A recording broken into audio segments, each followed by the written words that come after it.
கார்த்தி தீபா கதை மே 14 இன்றைக்கான எபிசோடில் என்ன நடக்குதுன்னு வாங்க பார்க்கலாம். அதுக்கு முன்னாடி இந்த வீடியோவை லைக் பண்ணிக்கோங்க. உங்களுடைய ஒவ்வொரு லைக்ஸும் எனக்கு அடுத்த வீடியோ போடுறதுக்கு கொஞ்சம் என்கரேஜிங்காக இருக்கும்.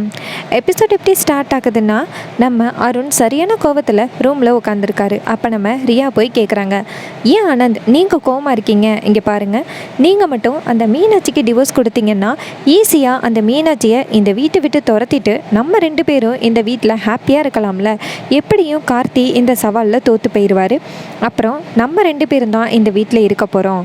ஏன் நீங்கள் வந்துட்டு கேட்கவே மாட்டேங்கிறீங்க அப்படின்னு. அப்போ ஆனந்த் சொல்கிறாரு, ரியா நீ என்ன முட்டாளா? உனக்கு ஒன்று தெரியுமா? கார்த்தி தான் இது எல்லாத்தையுமே ரெடி பண்ணி வச்சுருக்கான். கார்த்தி தான் வந்துட்டு அந்த மீனாட்சி கிட்ட எனக்கு டிவோர்ஸ் கொடுக்க சொல்லியிருக்கான். அப்போ தான் நான் டைவர்ட் ஆவேன்.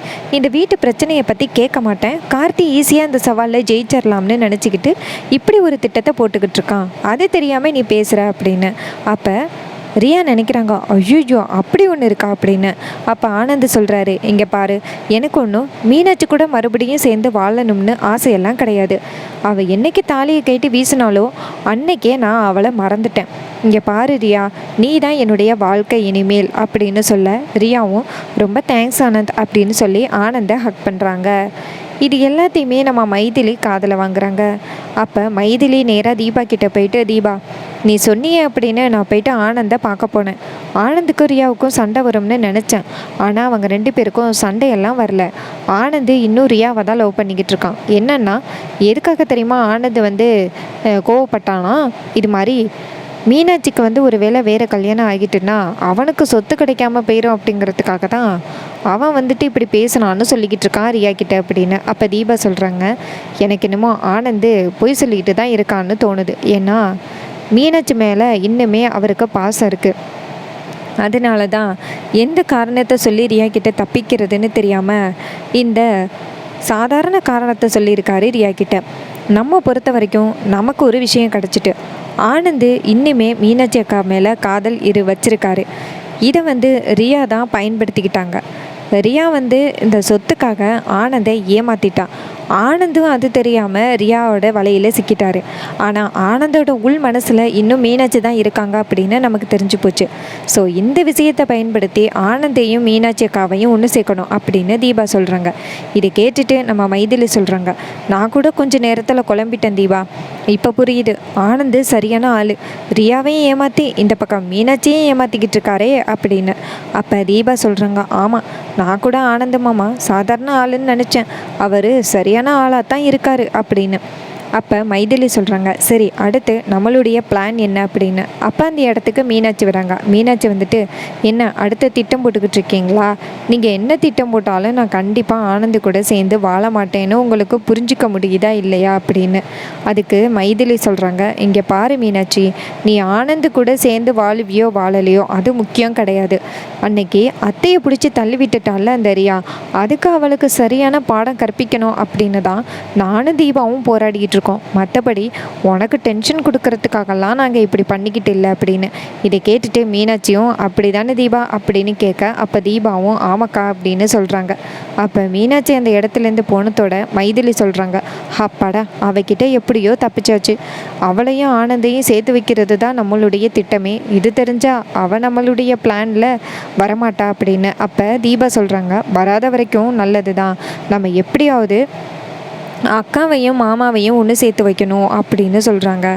அதுக்கப்புறமா சேர்ந்து பண்ணி நம்ம கார்த்தியை காமிக்கிறேங்க. கார்த்தி கம்பெனியில் ஒர்க் பண்ணிக்கிட்டு இருக்காரு. அப்பன்னு பார்த்து நம்ம ரம்யா நேராக கார்த்திக்கிட்ட போயிட்டு, கார்த்திக் ஒரு நிமிஷம் அவங்ககிட்ட பேசணும் அப்படின்னு சொல்ல கார்த்தி கேட்குறாரு, என்னாச்சு அப்படின்னு. கார்த்தி கேட்குறாரு, சொல்லுங்கள் மேடம் என்னாச்சு, என்ன வேணும் அப்படின்னு. அதுக்கு ரம்யா சொல்கிறாங்க, ஒரு முக்கியமான கிளைண்ட்ஸை மீட் பண்ண வேண்டியிருக்கு. இங்கே யாருக்குமே அதிகமாக இங்கிலீஷ் தெரியாது, அதனால் உன்னை கூட்டிகிட்டு போனால் நீ சமாளிப்பியோன்னு தோணுது அப்படின்னு. அதுக்கு கார்த்தி சொல்கிறாரு, மேடம் எனக்கு இங்கிலீஷ் எல்லாம் தெரியாது மேடம் அப்படின்னு. அப்போ ரம்யா சொல்கிறாங்க, நீ அன்றைக்கி சூப்பராக இங்கிலீஷ் பேசுனேன்னு எல்லாருமே கம்பெனியில் பேசிக்கிட்டு இருக்காங்க, நீ ஒன்றும் தெரியாதுன்னு என்கிட்ட நடிக்கிறியா அப்படின்னு. அப்போ கார்த்தி சொல்கிறாரு, மேடம் அது ஏதோ மேனேஜ் பண்ணுற மாதிரி நான் இங்கிலீஷ் பேசுவேன், மற்றபடி எனக்கு ஃபுல்லாலாம் இங்கிலீஷ் தெரியாது அப்படின்னு. அதுக்கு ரம்யா சொல்கிறாங்க, ஓ அப்படியா, சரி, ஆனால் நீ என் கூட வந்து தான் ஆகணும். முக்கியமாக அந்த கிளைண்ட்ஸை மீட் பண்ண போகும்போது நீ கோட் ஷூட் போட்டுட்டு வரணும் அப்படின்னு. உடனே நம்ம கார்த்தி சொல்கிறாரு, அதெல்லாம் எதுக்கு மேடம் அப்படின்னு. கார்த்தி சொல்கிறாரு, இந்த கோட் சூட்டெல்லாம் எனக்கு ஒத்து வராது மேடம் அப்படின்னு. அதுக்கு ரம்யா சொல்கிறாங்க, முக்கியமான கிளைண்ட்டை பார்க்க போகிறோம், அதனால் நீ கோட் சூட்டு தான் போட்டு வரணும் அப்படின்னு. கார்த்தியும் சரி அப்படின்னு சொல்லிட்டு கோட் சூட் போட்டு வரேன் அப்படின்னு ஒத்துக்கிறாரு. அதுக்கப்புறம் மறுநாள் காலை நம்ம தீபா வந்து மைதிலி கிட்ட இன்றைக்கி தான் நம்மளுடைய திட்டம் ஒர்க் அவுட் ஆகுது அப்படின்னு. அப்போ ஆனந்த் வந்து சோஃபாவில் உட்காந்துருக்காரு.